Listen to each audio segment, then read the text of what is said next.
Arthritis of the hands can be incredibly debilitating. Most often, people with a variety of arthritis in their hands lose their ability to grasp and to hold. This video is intended to give a very basic, reproducible routine that can help get nutrition into those joints, keep that function, or improve function.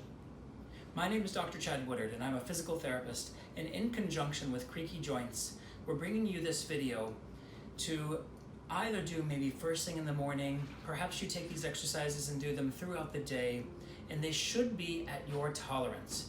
Nothing that I do should cause significant stabbing or sharp pains. Everything here should be very tolerable, but perhaps maybe induce a feeling of stretch or a strong sensation. Those things should be okay. If you're unsure, please err on the side of caution, especially as you begin. So the first exercise is quite simple. All I want you to do to start off with is just make fists with your hands. Now, if you don't have the range of motion to make a full fist, you just do your best to make as much of a fist as you can. Thumb is on the outside. Now, wherever that range of motion is, can you think of just squeezing a little bit more? If you can make a full fist, imagine a small pebble inside your fist and you're giving it a bit of a squeeze, and you're going to hold that. Gentle squeeze of that imaginary pebble. Squeeze, squeeze, squeeze, and relax. We'll do that again. Good. You can shake your hands out, do whatever feels good in between the reps. Again, a fist, thumb is on the outside. Give a gentle squeeze of that imaginary pebble. Good.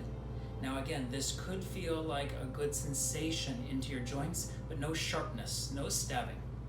If it does feel that way, squeeze less range of motion. Here's 5. Give a good squeeze as much as you can.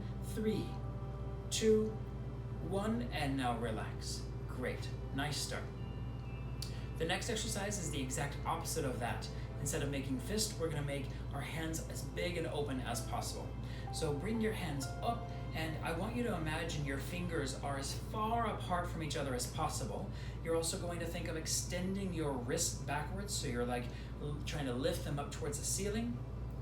And you're going to lift and extend and spread your fingers as much as possible. Now this one can be a good challenge. Go at your own pace through as much range of motion as you feel you can use. Hold for 5, 4, 3, 2, 1. Nice job. Go ahead and relax that. You can shake, you can move your wrist, whatever feels good in between. Let's do that again. Fingers are apart from each other. Hands are lifted up as if to try to reach towards the sky. You're extending all through your wrist joints and your finger joints. Go ahead and keep lifting, spreading those fingers. Here's 10, 9, do your best. 7, 6, 5, 4, 3, 2, 1. Good. Ooh, that can feel nice and intense. Nice and easy as you're getting used to this to make sure you know your own tolerance. Next exercise. I want you to just hold your hands, thread your hands together. Now this one, start gently and then work your way up to a stronger and stronger intensity as you replay this video over and over again. Right here with your hands laced together, I just want you to think of having a small rock, like a river rock between your two palms. Can you just give that rock a little bit of a squish?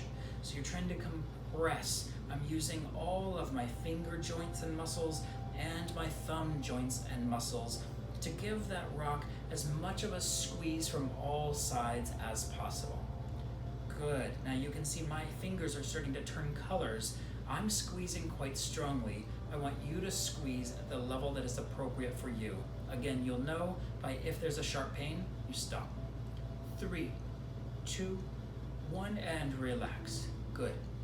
Now you're going to reverse your grip. So if your right thumb was on bottom the first time, now your right thumb will be on top. So just reverse that grip so it feels a bit funny. Same river rock is in there, and now I want you to give the appropriate amount of squeezing as you can.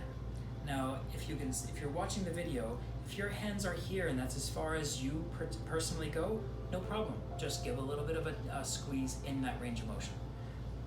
Good, here's 10, wherever you are. 9, 8, 7, 6, 5, 4, 3, 2, and 1. Good. Go ahead and relax that. You can shake your hands, do whatever feels right for you. All right, one more exercise. I'm going to show you 2 versions. Bring one hand out in front of you, palm is down, fingers are relaxed.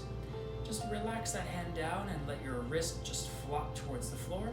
And take the opposite hand, and now you're just going to give a very gentle pull of that wrist down towards the floor or towards your body.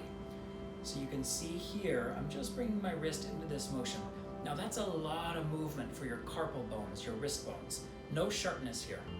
If you feel a good stretch or maybe even a slight ache, that usually is safe and okay. If you're feeling a stab or a sharpness, not okay. Good, hold 5, 4, 3, 2, 1, and relax that. We're going to do that one more time, and I want to show you a progression of that exercise when you feel ready. If that first one was intense enough, just repeat it. If it wasn't very intense, then try this next one when you feel ready.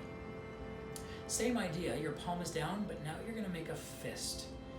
With that fist, now take your opposite hand and pull the whole fist down towards your body. From the side, you can see I'm just flexing my wrist with a fist. Now that is going to be a big stretch all throughout the back of your forearm here. So I just want you to go at your pace. Ooh, that feels like a nice stretch for me.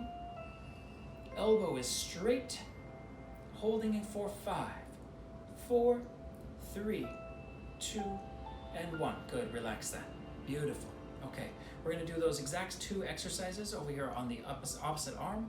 Pick whichever version is right for you. I'll show the less aggressive version first, and then the slightly more aggressive version next. Hand is out, palm is down, elbow is straight. You're just going to flop that wrist and fingers down and relax them.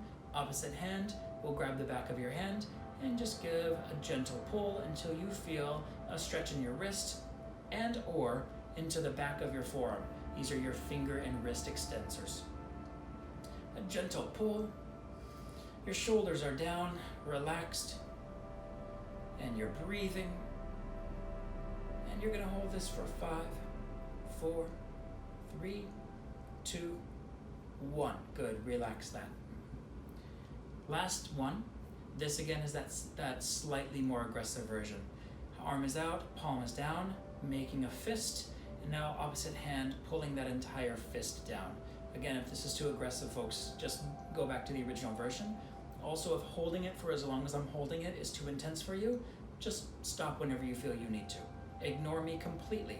I'm used to it. I'm a teacher. Go ahead and keep pulling. Pulling. Beautiful. 5, 4, 3, 2, 1, and relax. Excellent. So we have fist, we have big open hands, we have shaking your hand, threading both sides, and then pulling and pulling. Those exercises can be done at any point in the day. They don't have to be done in succession. You can pick and choose the ones that feel good to you. Again, my name is Dr. Chad Woodard, and in conjunction with CreakyJoints, I'm so happy to bring you this content, and I truly hope that you find it helpful. Please be kind to yourself, work as hard as you feel that you can, get that function back and maintained, and live a better life, a good life. Thank you for listening. Bye-bye.